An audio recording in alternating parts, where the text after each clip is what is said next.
오늘은 잣대라는 제목으로 함께 말씀을 나누려고 하는데요. 로마서 11장은 3번에 걸쳐서 읽게 될 거고요.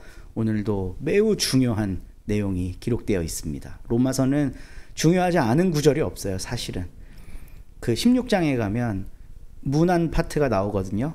누구에게 문안해라, 누구에게 문안해라. 우리는 사실 잘 알지도 못하는 이름들이 쫙 나열돼요. 그러다 한 사람 아는 사람 나오면 나 이 사람 알아.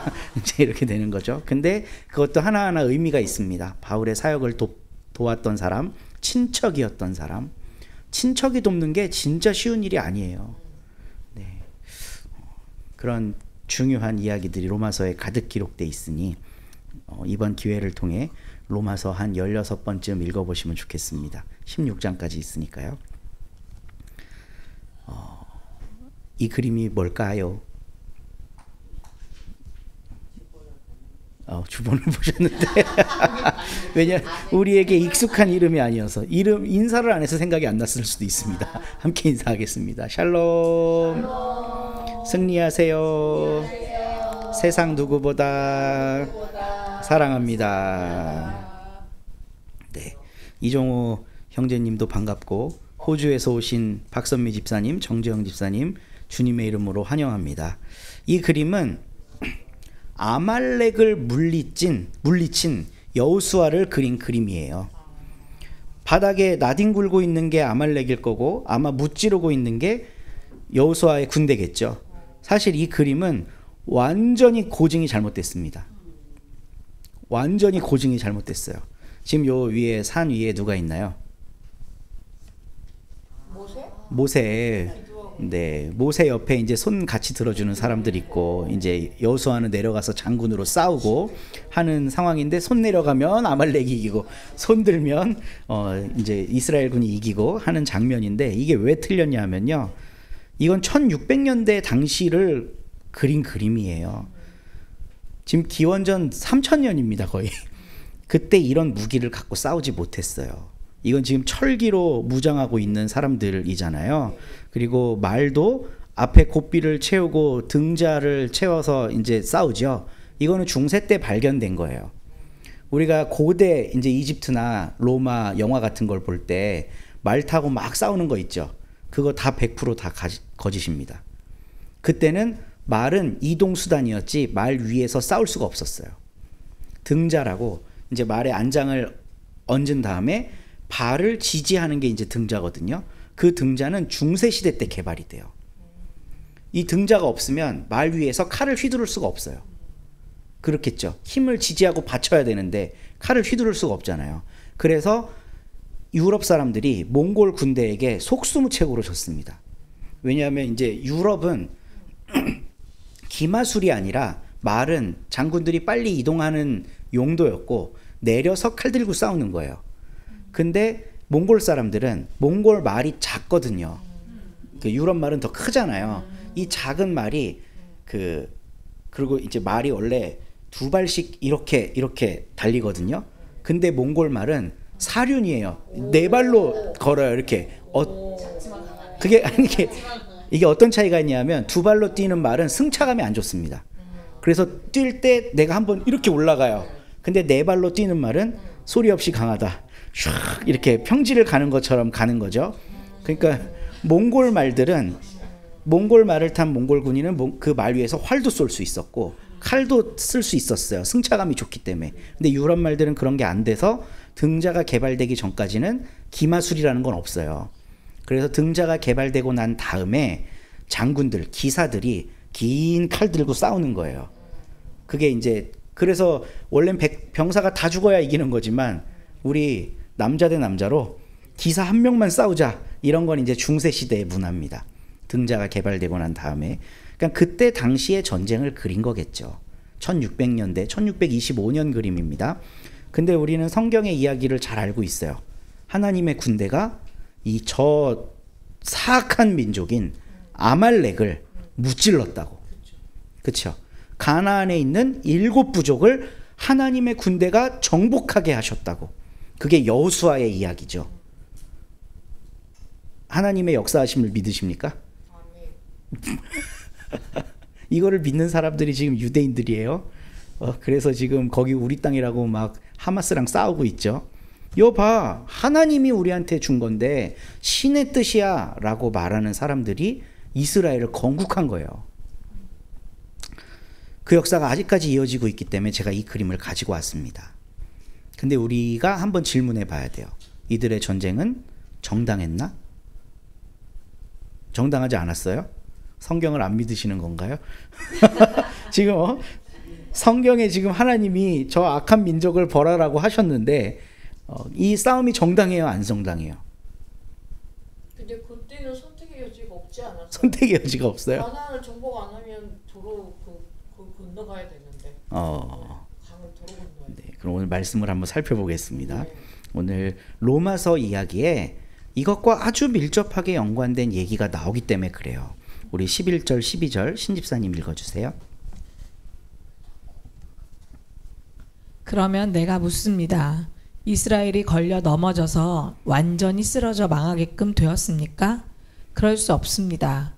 그들의 허물 때문에 구원이 이방 사람에게 이르렀는데 이것은 이스라엘에게 질투하는 마음이 일어나게 하려는 것입니다.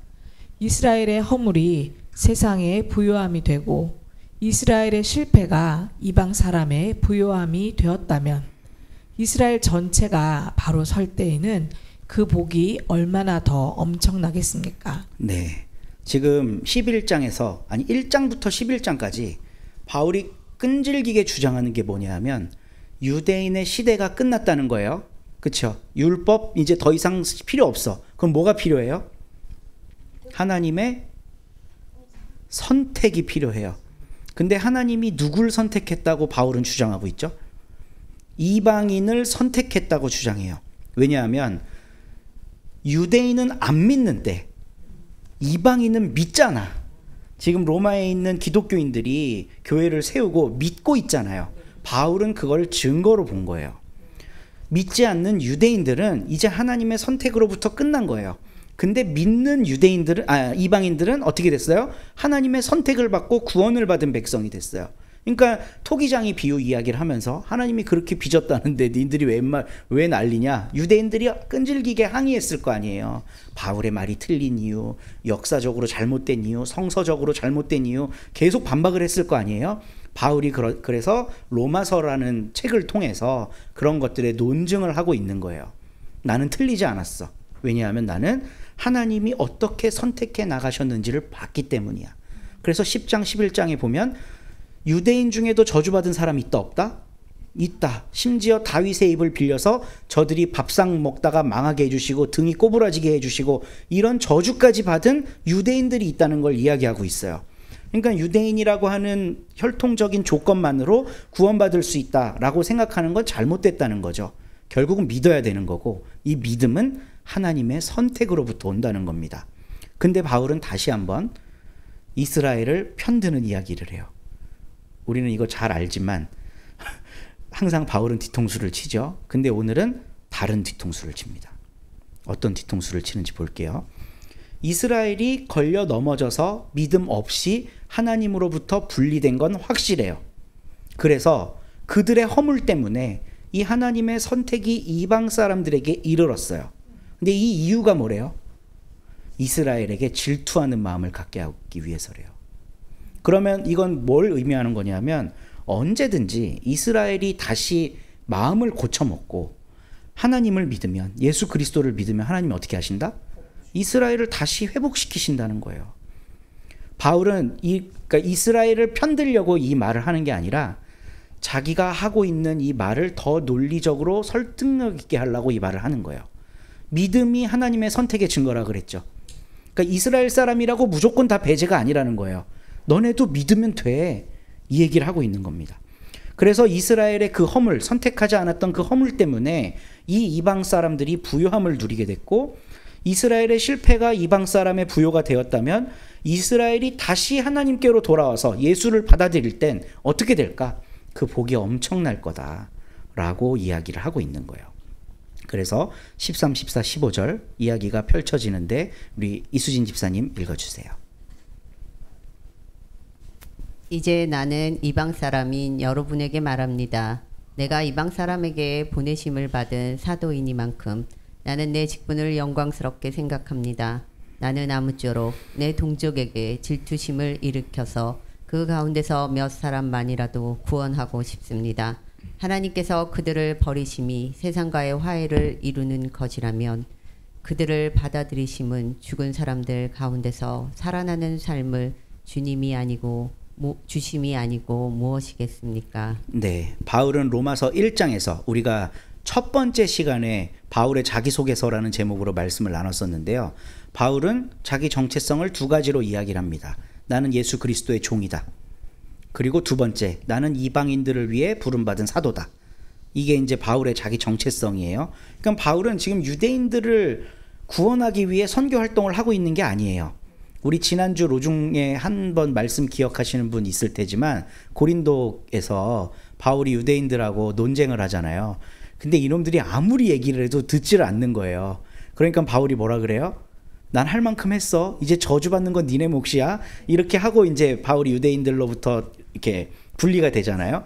그러니까 얼마나 유대인들이 바울을 그렇게 못 잡아먹어서 안달이었으면, 틀렸다고 죽이려고 했으면 바울이 그런 얘기까지 할까 싶어요. 그러니까 나는 유대인들은 하나님이 나한테 설득할 수 있는 능력을 안 줬어.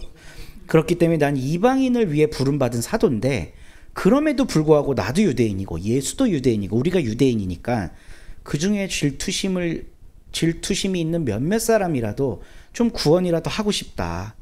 만약에 하나님이 유대인들을 버려서 세상과 화해를 하게 하시는 거라면, 지금 이방인들하고 하나님이 화해를 하고 있어요.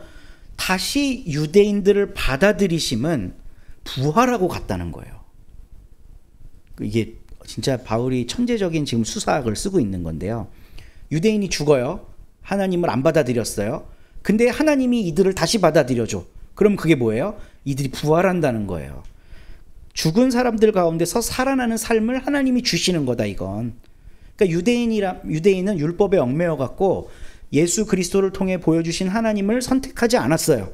그래서 육이 되고 버림받고 이제 지옥 가야 돼. 근데 그들이 하나님께로 다시 돌아오면 이건 죽은 사람이 다시 살아나는 거랑 똑같은 거다. 이렇게 바울이 이야기를 하고 있어요. 네, 재밌죠, 로마서.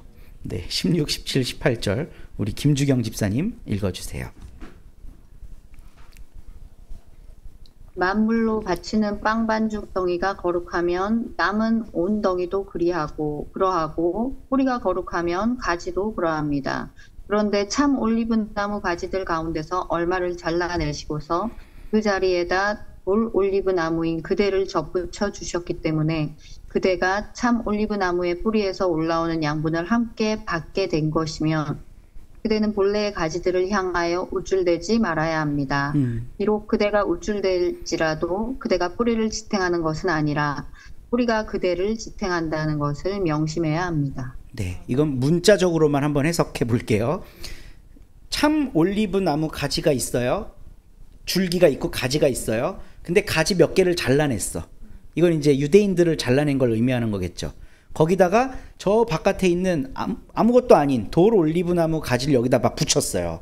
그러니까 이 참 줄기는 예수 그리스도이실 거고, 원래 가지는 유대인이었는데 이 유대인들이 참 줄기이신 예수를 안 받아들여. 이걸 뜯어내버린 거예요. 그리고 이방인들을 갖다 붙여놨다는 거죠. 이게 이방인이 잘해서인가요? 이거는 하나님의 선택인 거예요. 하나님의 선택이 그렇게 맞게 만든 거예요. 그렇기 때문에 지금 내가 붙어 있다고 우쭐대지 말라는 겁니다. 이방인들한테. 너네 지금 하나님이 선택했다고 내가 하니까 좋지, 자유롭고 유대인들보다 니들이 나은 것 같지? 근데 우쭐대지는 마. 가지인 너는 아무것도 아니야. 뿌리와 줄기가 너에게 영양분을 공급해주지 않으면 그냥 너는 돌가지야, 돌가지. 이렇게 이야기를 하고 있어요. 우리 19, 20절 용영아 집사님 읽어주세요. 그러므로 본래의 가지가 잘려나간 것은 그 자리에 내가 접붙임을 받게 하시려는 것이었다 하고 그대는 말해야 할 것입니다. 옳습니다. 그 가지들이 잘린 것은 믿지 않은 탓이고 그대가 그 자리에 붙어 있는 것은 믿었기 때문입니다. 그러니 교만한 마음을 품지 말고 도리어 두려워하십시오. 네. 여러분 구원은 어떻게 받나요? 믿음으로 받죠. 그러면 한 번 믿으면 그 구원이 지속되나요? 우리는 어릴 때 그렇게 배웠어요. 그래서 제일 행복한 사람은 자기 마음대로 살다가 죽기 전에 예수 믿는 사람이에요. 제일 부럽잖아, 그죠? 마음대로, 우리는 예수 믿는다는 것 때문에 마음대로 못 살잖아. 근데 마음대로 살아.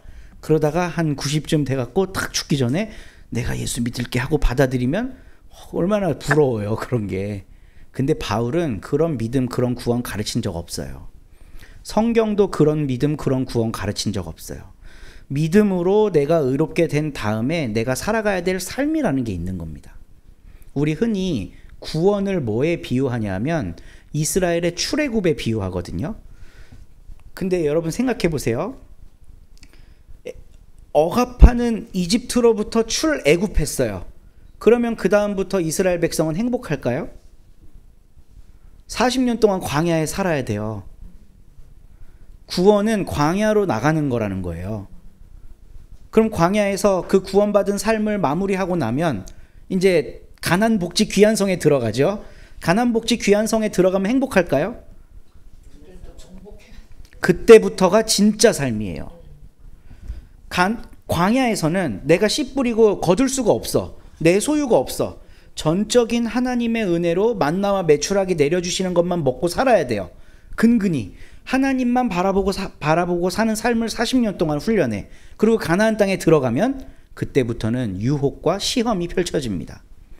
광야에서는 그 송아지 숭배 사건 말고 우상 숭배 사건이 안 일어나요. 그죠? 그것도 애굽으로 다시 돌아가고 싶어 하는 그 마음의 표현인 거예요. 송아지 사건이라는 게. 근데 가나안 땅에 가면 엄청나게 신들이 많아요. 이거 끊임없는 영적 전쟁을 살아야 되는 거예요. 그러니까 우리가 구약 성경을 통해 보는 구원이라고 하는 건 이제 구원받고 난 자유하고 해방되고 편안하게 살면 돼, 이게 아니라 구원받은 사람에게 더 큰 시련이 오고 더 큰 믿음의 도전들이 온다는 거예요. 그냥 가나안 땅에서 어떻게 사느냐가 믿음의 삶의 모습, 그 잣대가 되는 거예요. 이제 그 얘기를 향해 계속해서 나가고 있습니다. 그러니까 지금 바울은 구약의 역사를 꿰뚫듯이 잘 알고 있기 때문에 그 구약에 나온 어떤 사건들을 염두하면서 이 이야기를 하고 있습니다. 이제 계속해서 읽어보겠습니다. 중요한 말씀, 우리 한니은 집사님 읽어주시면 좋겠습니다.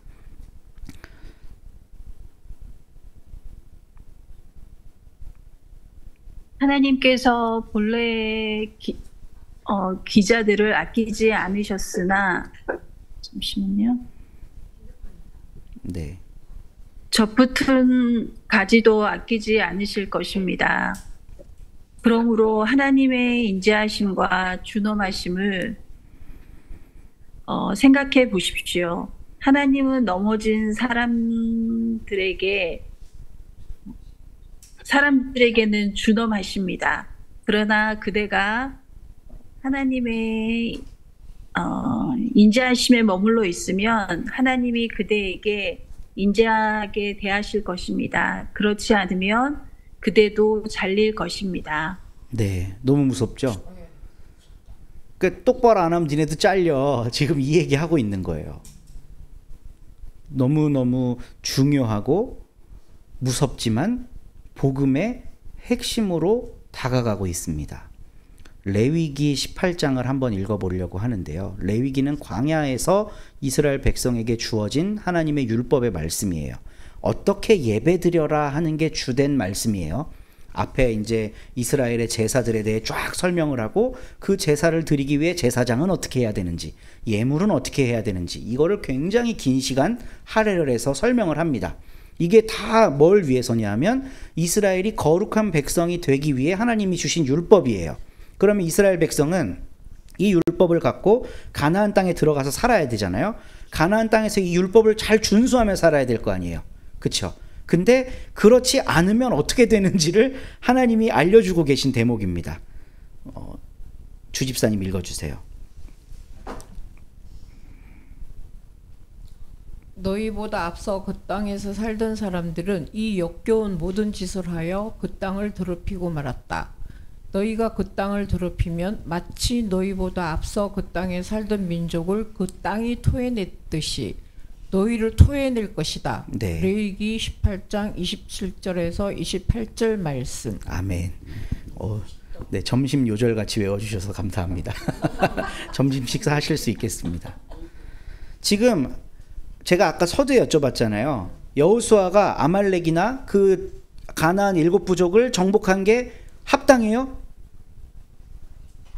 인간적인 사고로 보면 합당하지 않아. 근데 성경의 기자들은 그 가나안 7부족이 이스라엘에 정복당한 이유를 쓰고 있어요. 그들의 삶이 하나님 보시기에 역겨웠다는 거예요. 그래서 땅이 그들을 토해낸 거예요.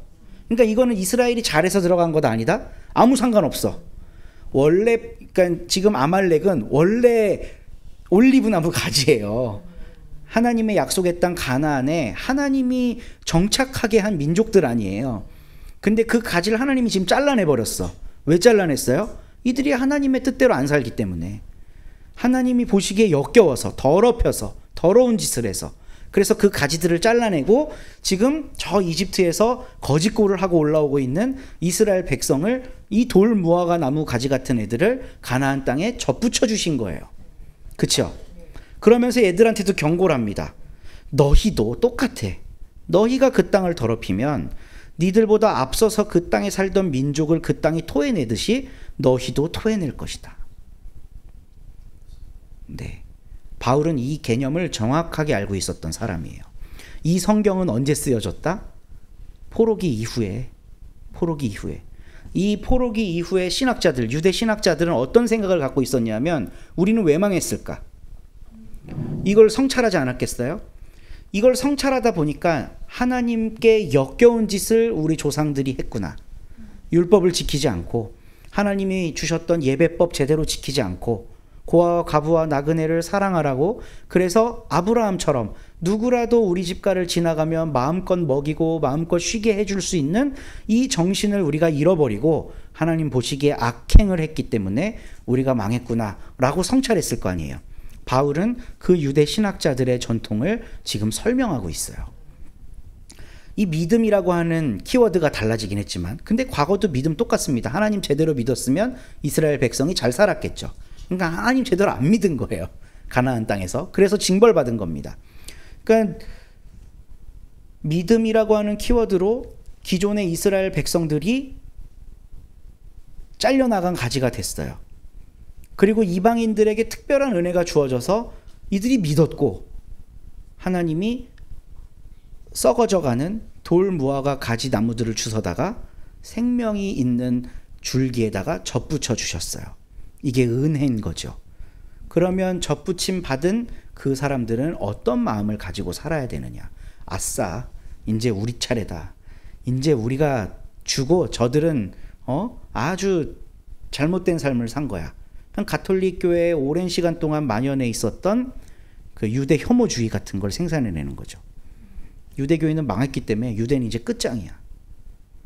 유대인들은 마음껏 학살하고 억눌러도 돼. 쟤네는 따로 모여서 살아라 그래. 이러지 말으라는 거예요. 이러지 말으라는 거. 하나님의 사랑과 하나님의 은혜는 유대인이나 비유대인이나 할 것 없이 충만하게 모두를 다 품으실 수 있는 넉넉함이 있습니다. 근데 그 안에서 고집을 피우면 이제 혼이 나는 거죠. 혼 안 났다고 잘 사는 거냐? 그게 아니에요. 끝까지 자기의 믿음을 지키고 그 믿음을 가지고 살려고 애를 써야 된다고 바울은 지금 설명하고 있습니다. 하나님은 본래의 가지들을 아끼지 않으셨으니 접붙은 가지도 아끼지 않으실 것이다. 안 믿으면. 너무 무시무시한 이야기를 지금 바울이 하고 있어요. 그러니까 믿음이라는 건 한번 딱 믿고 단번에 믿고 구원받은 보증수표 딱 얻고 이제 구원 열차 가는 티켓 끊었으니까 나는 마음대로 살아도 돼. 이런 거 바울한테 없는 거예요. 하나님은 믿음이라고 하는 분명한 잣대를 가지고 계셔서 그걸 가지고 원 줄기에 붙어 있는 가지들을 계속해서 바라보고 계신다는 겁니다. 오늘날 한국 기독교의 이런 구원론이, 이런 믿음에 대한 이해가 좀 다시 회복됐으면 좋겠어요. 나는 구원 열차 올라타고서 하늘나라 가지요. 이런 노래 이제 그만 불러야 됩니다. 네. 차표 필요 없어요. 나는 올라타기만 하면 돼요. 그 우리를 무기력하게 만들어 그냥. 근데 우리는 지금 접붙여진 가지들이잖아요. 내가 계속 이 안에서 영양 공급을 받기 위해 필요한 게 뭐다? 믿음, 하나님의 선택. 이게 끊임없이 필요하다는 마음이 있으면 교만해질 수가 없는 거예요. 저는 이게 가나안 성도님들, 전 우리 교회는 가나안 성도가 아닙니다. 엄밀한 의미에선 다 조직교회에 등록한 분들입니다. 그럼에도 불구하고 저는 여러분들을 가나안으로 규정해요. 왜냐하면 가나안의 영성을 갖고 있기 때문에. 영성. 그러니까 물리적인 차원에서의 등록 교인이냐 이탈한 교인이냐 이걸 갖고 가나안을 나눌 수가 없고, 우리가 영적으로 지향하는 바가 가나안의 삶이냐 아니냐가 가나안 교인의 자격이 될 텐데, 저는 우리 서로교회 교인들은 가나안 교인들이라고 생각해요. 근데 우리가 저 안에 있는 것들, 교회 안에서 저 뭐 하는 거야, 지지고 볶고 싸우고 맨날 뭐 장로 안 되면 삐지고 또 교회 나가고 뭐 주방에서 밥 때문에 싸우고 그러면서 무슨 신앙생활을 해? 이렇게 우쭐하지 말으라는 거예요. 나와서 유지되고 있는 우리의 신앙과 삶을 하나님이 예의주시하고 계신다는 겁니다.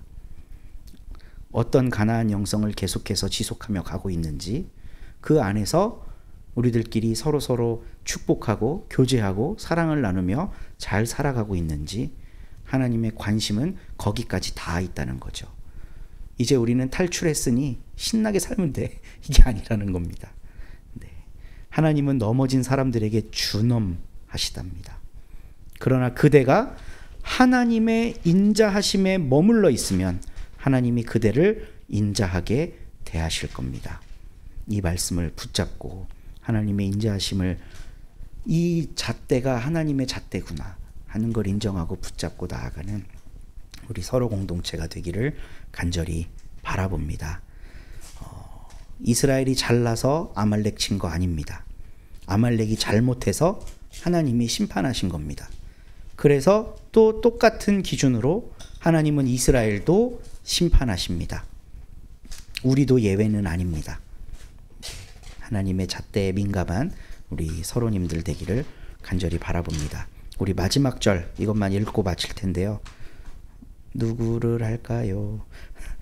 우리 마지막으로 용 집사님 마무리해 주십시오. 23절, 24절.